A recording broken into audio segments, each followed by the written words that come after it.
Hello everyone, my name is David. Today we are going to take a look at another real story with you. No one would believe that a murder has taken place somewhere, and even the police don't want to investigate it, track down the killer, or find out who the victim was, where they came from, or what kind of person they were. The police are simply trying to wash their hands of the case.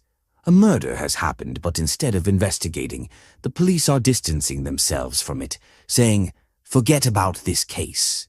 Who will find out who was killed, who committed the murder, who the criminal is, and who the victim is?"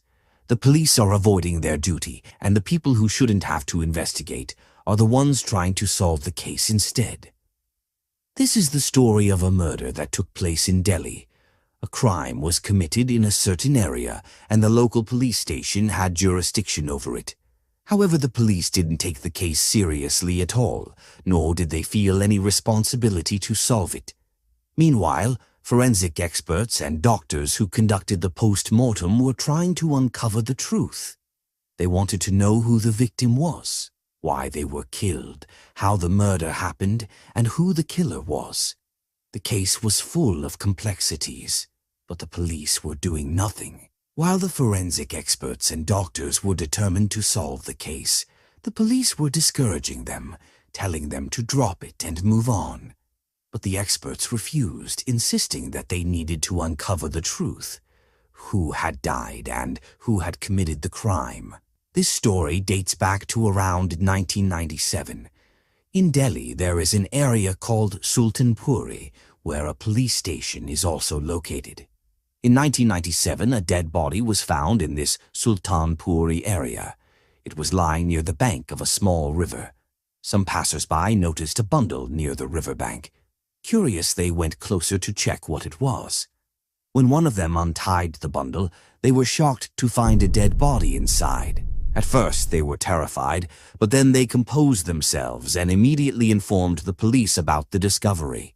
After receiving the call, the police quickly arrived at the location mentioned by the caller. Upon inspection, they found that there was indeed a dead body. They retrieved it and sent it to the morgue. However, the police had no information about the deceased. No name, no address, no identity at all. The way the body was found, tightly wrapped in a bundle, suggested that this was a case of murder. The victim was a woman. The area where the body was found was near the small river. Part of the bundle was submerged in water, while the rest was on dry land. Now, the police had a major task ahead of them: to identify the woman, find out where she came from, her name, and where she lived. But looking at the woman, it seemed that the body was quite old and had been lying there for a long time. Her hair had almost disappeared, with most of it having fallen out. When the forensic team examined the woman's body, they found no ID card or any other item that could help identify her. Nothing to indicate who she was, where she had come from, or where she lived. Her face was also in terrible condition, making identification impossible. The police had only 2 or 3 clues: the way her body was found and how it was tied, the fact that her body was discovered near the riverbank, and a thread around her neck with a key hanging from it. She also had bangles on her wrists, and none of them were broken, all were intact. Besides that, some clothes were stuck to her body. These were the only things the forensic team and the police found. Nothing else.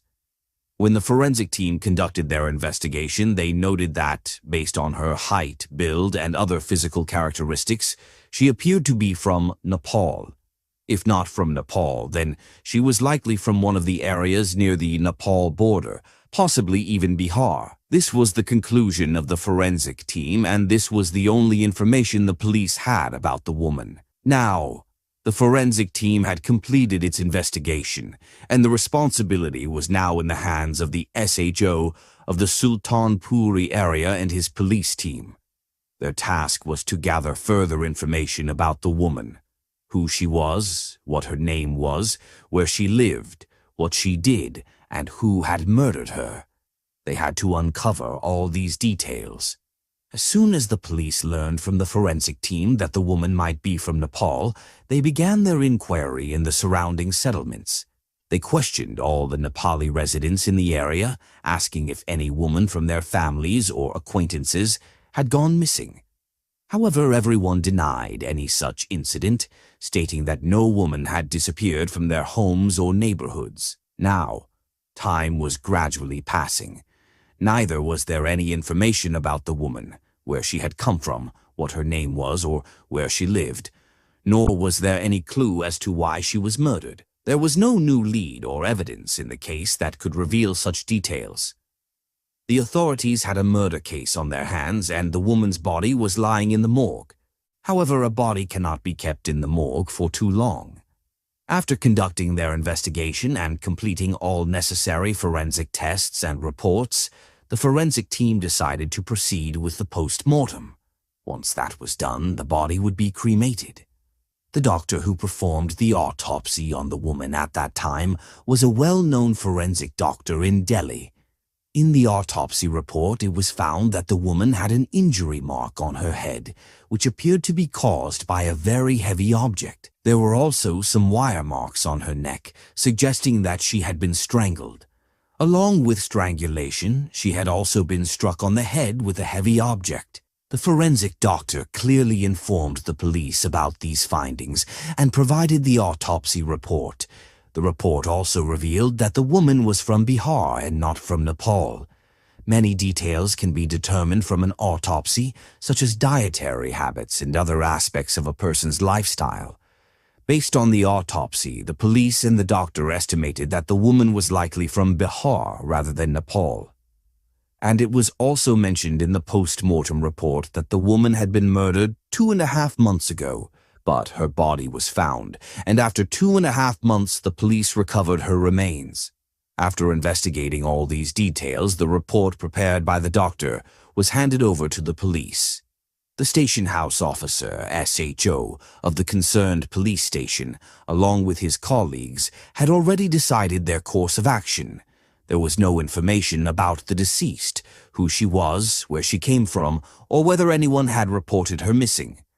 There were no suspects, no evidence, no leads, and no one to claim her body. So was this case even worth pursuing? Additionally, they considered whether this was a high-profile case or one that would attract media coverage. After all, many cases go unnoticed simply because they don't involve influential people or media attention.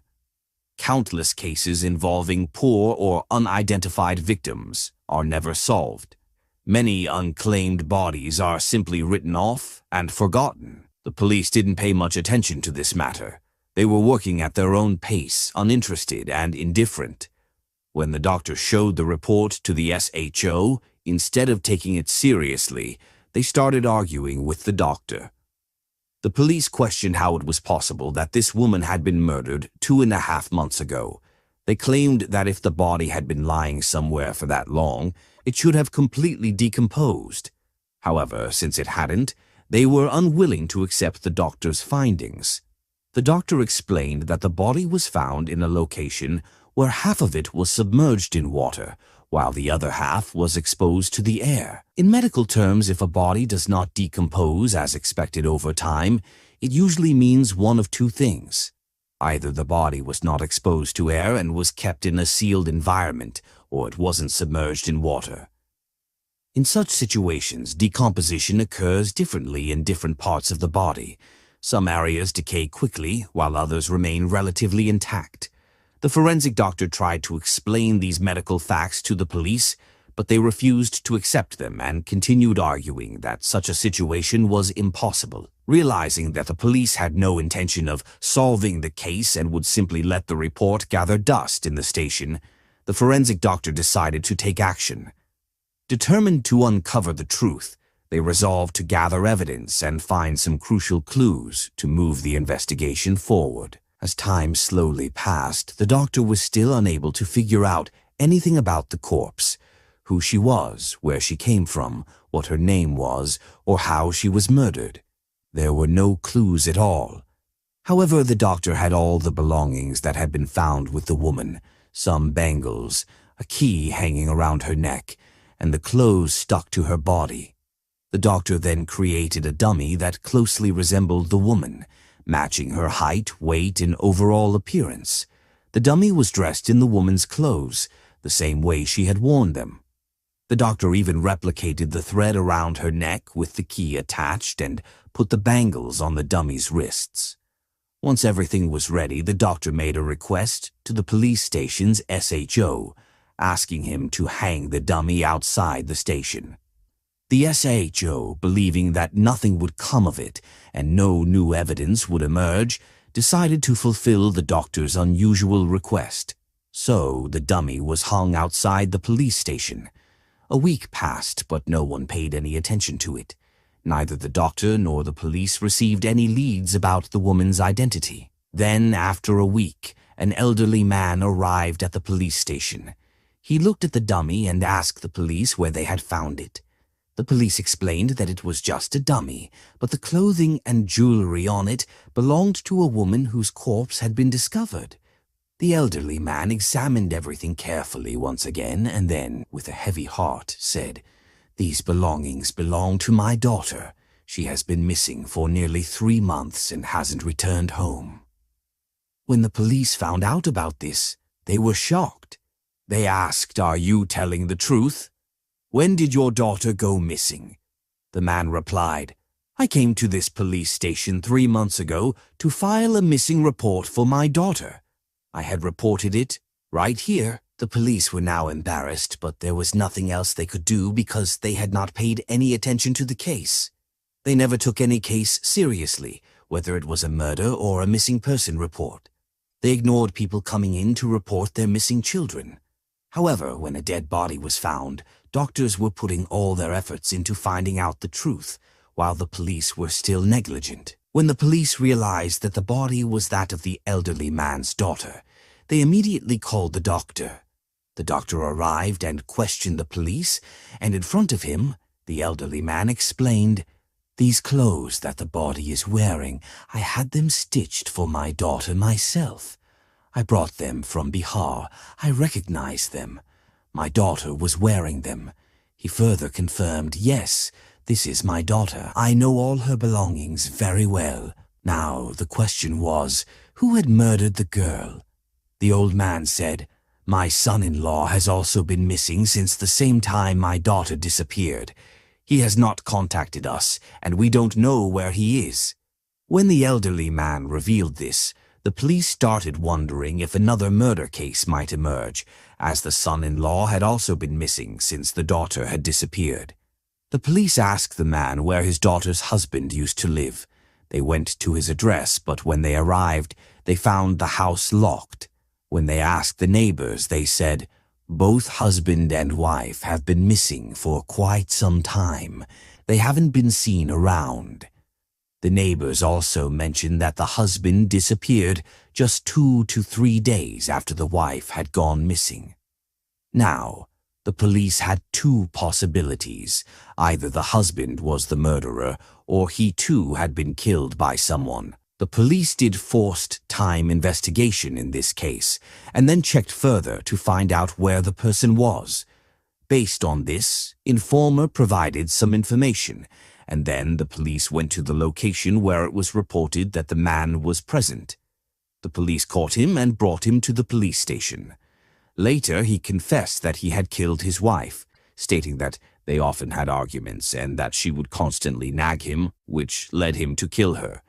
The police then arrested him and sent him to jail. The case also highlighted that if the doctor had not played his part, if he had not raised concerns outside the police station, this case might have remained unsolved. It would never have been discovered that the woman had been murdered by her husband, and he might have continued roaming free. If the police had paid more attention and conducted even a minimal investigation, they might have identified the murderer much earlier.